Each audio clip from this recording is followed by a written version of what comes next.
పెట్టగానే కొంతమంది bad comments చేయడం కోసం మాత్రమే వస్తూ ఉన్నారు.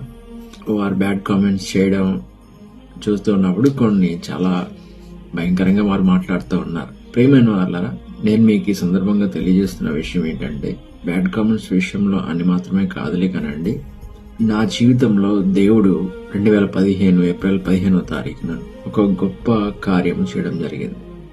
నేను చనిపోవడానికి దగ్గరగా ఒక 2-3 నిమిషాల గ్యాప్ లోనే నేను ఉన్నాను.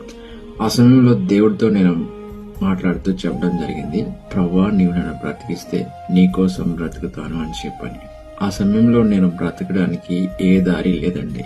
ఎందుకంటే నేను నీళ్ల మధ్యలో ఉన్నాను, నీళ్ల మధ్యలో మునిగిపోతూ ఉన్నాను. ప్రమాదంలో నేను కూడా నాతో పాటు ఒక అన్న ప్రమాదంలో ఉంటూ భయంకరమైన పరిస్థితిలో ఉన్నప్పుడు, నేను మరణించడానికి చాలా దగ్గరగా ఉన్న సమయంలో దేవుడితో చేసిన మాటను బట్టి, ఒకవేళ దేవుని కృపను బట్టి నేను బ్రతకడం జరిగిందేమో.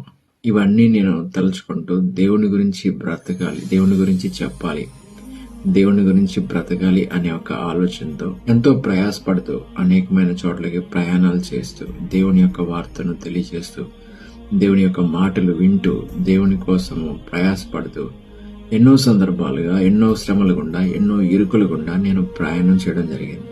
పిల్లరా, ఇవన్నీ నేను దేనికోసం అనుభవిస్తూ వెళ్తూ ఉన్నానంటే, దేవుని పని చేయాలని, దేవుని మాటను ప్రకటించాలని.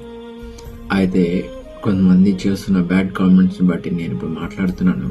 పిల్లరా, నా జీవితం ఆగిపోవలసిన జీవితాన్ని దేవుడు నడిపించి బ్రతికించాడు. ఆయనకి చెప్పిన మాట కోసము, ఆయన పరిచర్య కోసము నేను బ్యాడ్ కామెంట్స్ చూస్తూ ఆగిపోలేను. నేను మాట్లాడుతున్న ఒకే మాట ఏంటంటే, బ్యాడ్ కామెంట్స్ చేస్తున్న వారిని దేవుడు దీవించును గాక. దేవుడు మిమ్మల్ని దీవించాలని కూడా మీకోసం ప్రార్థన చేస్తున్నాను. దయచేసి దేవుడి మాటలు వినండి, లేదంటే నచ్చకపోతే పైకి స్క్రోల్ చేయండి.